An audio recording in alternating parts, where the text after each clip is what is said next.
지난 주간에는 형통과 평탄의 복을 사모하자라는 제목의 말씀을 드리면서 요셉이라고 하는 사람에게 하나님께서 함께 하시고 그를 형통케 해 주셨다라고 하는 말씀을 드렸습니다. 그러면서 그 형통의 복을 누리면서 요셉이 어떻게 그의 인생을 살아갔는지 네 가지를 말씀을 드렸습니다. 첫 번째는 어떠한 경우에도 그의 인생을, 그의 삶을 포기하지 않았다는 것. 두 번째는 그에게 주어진 그의 인생, 그의 시간에 성실했다라는 것. 그리고 세 번째는 하나님 앞에 그리고 사람 앞에 정직하였다라는 것. 네 번째는 요셉은 끊임없이 기도하고 축복하는 삶을 살았다라는 말씀을 드리면서 이 네 가지의 모습을 기억하고 우리에게 주시는 형통의 복을 사모하면서 살아가자 말씀을 드렸습니다. 오늘 말씀을 함께 나누면서 이 형통과 관련되어져 있는 또 하나 우리가 좀 깊이 생각해야 될 부분에 대해서 먼저 말씀을 드리면서 오늘 말씀을 시작하고자 합니다. 요셉은 그렇게 하나님께서 함께 하시고 하나님 주시는 형통의 복을 누리며 살았다라는 겁니다. 근데 요셉에게 이러한 형통의 복과 형통의 은혜가 시작되었다라고 하시는 말씀이 언제부터 기록되어졌느냐? 그것은 그가 이제 애굽이라고 하는 곳으로 팔려와서 이제 보디발의 집에서 노예의 삶을, 그러니까 종살이를 하면서 살아가고 있을 때 하나님께서 그를 형통하게 하셨다라고 하시는 말씀이 기록되었다라는 것이에요. 그러니까 야곱, 그러니까 그의 아버지의 집에 있을 때 요셉은 형통하였다라고 하는 말씀이 기록되어져 있는 것이 아니라 요셉이 이제 형들에게 시기와 질투를 받고 형들에게서 이제 모진매를 맞고 그리고 이제 애굽이라고 하는 곳으로 노예로 팔려 가게 된 그 후부터 하나님의 형통함의 은혜와 그 복이 더 크게 역사되었다라는 것입니다. 여기서 우리가 생각할 수 있는 것은 우리가 생각하는 형통이라고 하는 그 복이 이 세상에서 이야기하고 있는 여러 많은 삶의 환경, 삶의 조건들이 더 나아졌다라고 하는 것에서 오는 형통이 아니다라는 것입니다. 성경에서 우리에게 알려주고 계시는 형통, 이 요셉을 통해서 이 신앙적으로 우리에게 알려주고 계시는 그 형통은 바로 하나님과 함께 함을 통해서 주어지게 되는 복인 것을 말씀해 주시는 거예요. 세상의 조건 얼마나 많으냐, 얼마나 높이 올라갔느냐, 얼마나 강하냐에 따라서 그 사람의 형통에 대해서 그가 형통의 복을 누리고 있다라고 말하는 것이 아니라 그가 하나님과 얼마나 함께하고 있느냐라고 하는 것에서 그 형통의 복을 찾을 수 있다라는 겁니다. 하나님께서 이 요셉과 함께 하심을 통해서 그가 형통의 복을 누리고 있다라고 하는 것이 어떻게 오늘 말씀에서 우리에게 알려주고 계시는가? 그것은 요셉이 이제 더 성숙된 삶의 모습으로 살아가고 있는 모습에서 그가 형통의 복을 누리고 있었음을 우리가 알 수 있습니다. 요셉은 꿈꾸는 자였습니다. 아버지 집에 있을 때에 꿈을 꾸고 형들의 곡식단이 자기에게 절을 하고 해와 달과 해와 달과 별들이 자신에게 절하는 그런 꿈을 꾸었던 사람입니다. 그랬던 요셉이 이제 노예 생활을 통해서 종살이를 통해서 이제 감옥에서의 어떤 생활을 통해서 그가 하나님께서 함께 하심으로 인한 형통의 복을 누리면서 그가 성숙되어졌는데 꿈을 꾸는 사람에서 꿈을 해석하는 자가 되었다라는 거예요. 꿈을 꾼다라고 하는 이기적인 삶의 모습에서 이제 꿈을 해석해내는 이타적인 삶으로 성숙되어졌음을 보이고 있는 겁니다. 그러면서 오늘 말씀 8절 말씀을 보시게 되면 이제 이 관원장들이 요셉에게 안타까워서 하고 있는 말이 있어요. 그들이 그에게 이르되 우리가 꿈을 꾸었으나 이를 해석할 자가 없도다. 그때 요셉이 이렇게 이야기를 합니다. 해석은 하나님께 있지 아니이까. 해석은 하나님께 있지 아니하니이까. 자신들의 꿈을 해석할 자가 없는 것에서 답답하고 자신들의 옥살이하고 있는 것에서 두려운 가운데 있는, 그래서 근심의 빛이 가득한 가운데 있는 그들을 향해서 요셉은 해석은 하나님께 있습니다 라고 말하면서 그들의 꿈을 해석해 주고 있다라고 하는 겁니다. 술 맡은 관원장의 꿈을, 그리고 떡 굽는 자의 그 꿈을 해석해 주면서 그 꿈이 그대로 이루어지게 되는 그런 놀라운 능력을 보이고 있다라는 것이에요. 꿈을 꾸는 자에서 꿈을 해석하는 자로 나아갔다라고 하는 것. 이기적인 삶의 모습에서 이타적인 삶의 모습으로 나아갔다는 것, 그리고 자신의 어떤 삶의 목적을, 자신의 삶의 꿈을, 자신의 어떤 삶의 계획들을 실현시키기 위한 삶에서 다른 사람들의, 타인의 꿈을, 타인의 소망을, 타인의 인생을 해결해 주는, 그들의 인생의 문제, 그들의 삶의 문제를 해결해 주는 그런 사람으로 성숙되어진 요셉의 모습을 보이고 있다라는 겁니다.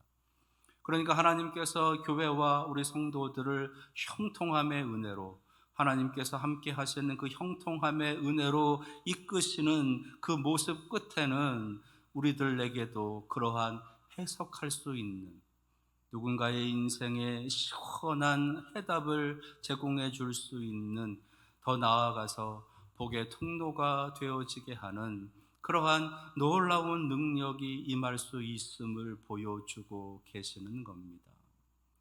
저는 우리 교회와 우리 성도들이 살아가는 우리들의 삶 속에서 더불어 살아가는 우리들의 이웃들에게 그들의 인생의 문제를 시원하게 해줄 수 있는 그러한 복의 통로로 쓰임받는 이런 요셉과 같은 그런 인생이 되기를 원합니다.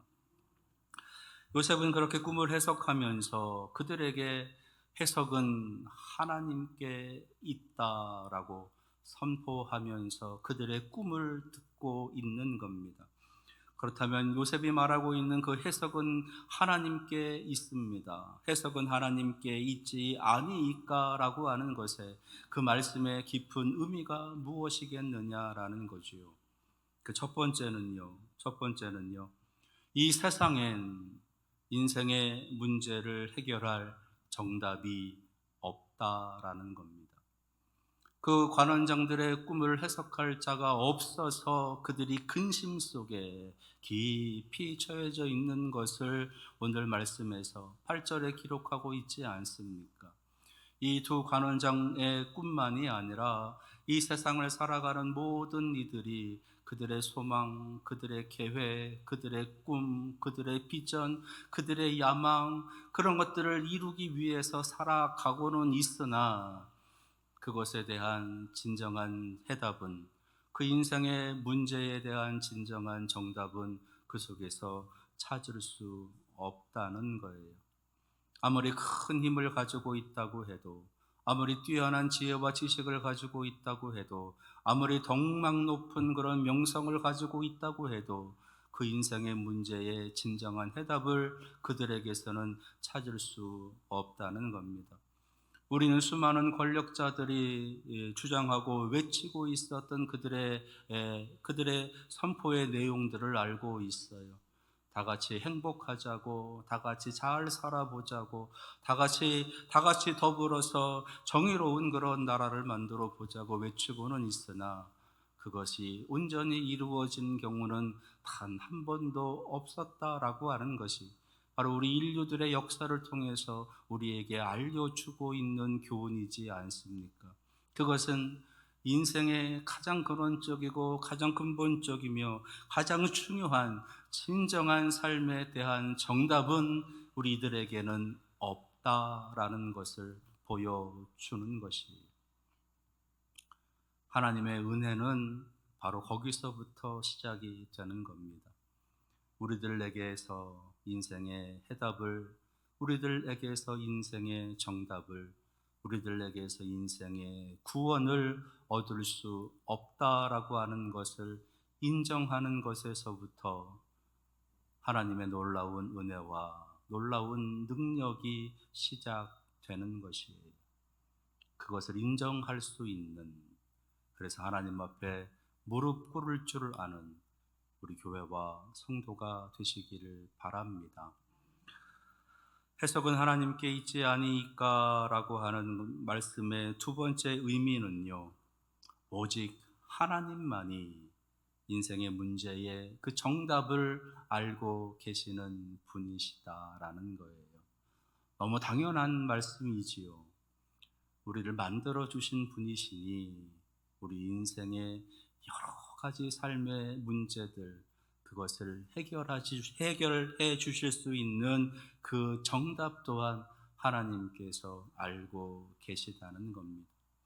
어디가 어떻게 그릇되었는지, 얼마나 잘못되었는지, 얼마나 아파하는지, 무엇이 문제인지, 어떻게 꼬여 있는지, 어떻게 막혀 있는지, 어떻게 묶여 있는지, 그 인생의 문제들을 다 알고 계시다는 거예요.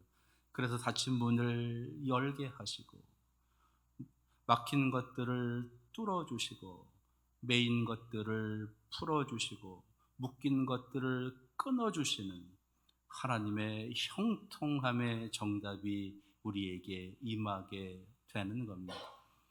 우리를 만들어 주셨기에, 우리를 이끌어 가시는 분이시기에, 우리는 그분을 따라갈 때에 우리의 인생의 정답을 깨닫게 되고 하나님의 진정한 구원을 경험할 수 있게 되는 것이에요. 우리 사랑하시는 성도들, 그리고 우리 교회가 우리 인생의 정답이신 하나님을 향해서 굳건하게 흔들리지 말고 오직 그 하나님만을 바라보며 나아갈 수 있는 그런 모습이 될 수 있기를 축원합니다. 자, 세 번째로 해석은 하나님께 있지 아니하니까라고 하는 그 말씀의 의미는요, 교회와 성도의 능력은 하나님의 말씀을 알아가는 것에 있다라는 것이에요. 좀 더 간단하게 한다면 교회의 능력은 하나님의 말씀에 있습니다. 성도의 능력도 하나님의 말씀에 있는 거예요. 하나님께서는 우리 인생들에게 인생의 문제에 대한 해답을 알려주십니다. 예전에는 꿈이라고 하는 방법을 통해서 알려주셨습니다. 그리고 그 꿈을 꾸게 하실 뿐만 아니라 그 꿈을 해석할 수 있는 사람들을 보내주셔서 그 모든 인생의 문제들을 해결해 주셨습니다. 이사야 선지자라든지 예레미야, 그리고 에스겔, 다니엘, 구약 성경의 수많은 예언자들, 선지자들, 그리고 신약에 이르기까지 많은 하나님의 종들을 세우셔서 그 꿈들을 해석해 주셨던 거예요. 그래서 꿈은 하나님께서 하나님의 뜻을 알려주시는 하나의 방편이셨습니다. 그래서 다리오 왕의 꿈도 해석하게 하시고 느부갓네살 왕의 꿈도 해석하게 하시고 바로 왕의 꿈도 해석하게 하시고 오늘 이 두 관원장의 꿈도 해석하게 하시면서 그들의 인생의 궁금함들, 인생의 질문들에 대해서 대답해 주셨다라고 하는 겁니다. 그것이 바로 그들의 능력이었어요. 예언자들의 능력, 선지자들의 능력, 교회의 능력, 성도의 능력은 바로 그 하나님의 해석함을 듣고 그 하나님의 해석하심을 전하는 대언의 능력에 있는 겁니다. 따라서 교회는 말씀을 전해야 되고 성도들 또한 말씀을 선포해야 되는 거예요. 교회는 세상에서 잘 먹고 잘 살아갈 수 있는 지식을 주는 곳이 아닙니다. 교회는 세상에서 떵떵거리며 살아갈 수 있는 삶의 기술을 주는 곳이 아니에요. 어떻게 하면 더 예뻐질까? 어떻게 하면 더 건강하게 살까? 어떻게 하면 더 아프지 않게 살아갈 수 있을까? 라고 하는 세상적인 어떤 지식들을 주는 곳이 교회가 아니에요. 특별히 하나님의 말씀은 그러한 것들을 우리에게 주지 않습니다. 하나님의 말씀은 하나님의 뜻이 무엇인지, 인생을 살아가면서 만나게 되는 삶의 문제 속에서 그 문제를 해결할 수 있는 키를 주시는 것이에요. 그래서 우리들로 하여금 이 땅에서 하나님의 백성으로, 하나님의 자녀로 거룩함을 지키고 거룩함을 드러내고 거룩함을 나타내며 살아갈 수 있는 그런 모습으로 우리에게 들려주시는 것이 바로 하나님의 말씀이신 겁니다. 예뻐지는 방법, 경영하는 회사라든지 사업장을 잘 경영하는 방법, 그런 거는 세상에 있는 지식들, 세상에 있는 학문들이에요. 교회는 그런 것들을 가르쳐 주는 곳이 아니고, 교회는 그런 것들을 배울 수 있는 곳이 아닙니다. 교회는 어떻게 하면 더 하나님과 함께 할 수 있는 방법이 무엇일까? 교회는 어떻게 하면 더 하나님의 백성으로 살아갈 수 있는 길이 무엇일까? 교회는 어떻게 하면 하나님의 거룩한 사명을 감당하며 살아갈 수 있는 모습이 무엇일까를 전하고, 그 말씀을 붙잡고 묵상하고 그 말씀에 순종하며 살아가는 그러한 능력의 삶을 살아가는 곳이 교회이고 성도들이다라는 것입니다. 그러기 위해서 우리는 하나님의 말씀에 더 깊이 들어가야 됩니다. 하나님의 말씀을 더 많이 알아야 돼요. 하나님의 말씀을 더 많이 묵상하고 그 하나님의 말씀을 붙잡고 기도하며 그 말씀에 순종하기 위한 그런 삶을 살아내야 되는 것입니다. 해석은 하나님께 있지 아니하니까라고 하시는 그 말씀이 갖고 있는 의미는, 교회와 성도의 능력은 바로 하나님의 말씀에 있음을 알려주시는 거예요.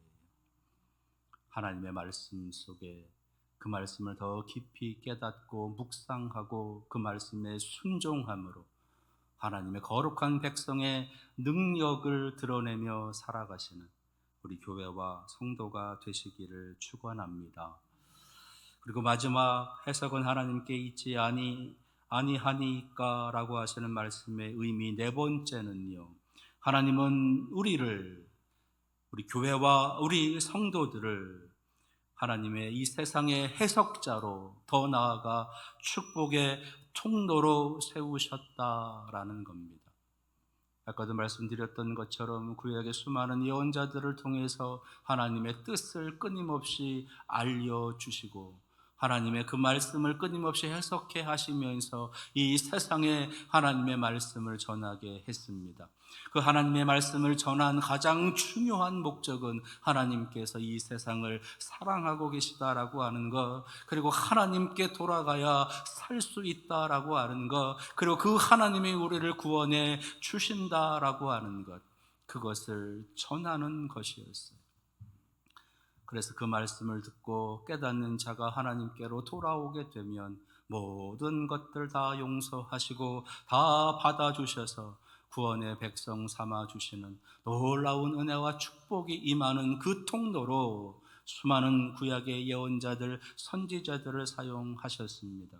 그리고 지금 이 시대는 여전히 우리 교회와 우리 성도들을 사용하셔서 그런 놀라운 구원의 은혜가 해석되어지게, 놀라운 구원의 은혜가 증거되어지게, 놀라운 그 구원의 은혜가 선포되어지게 하시는 거예요.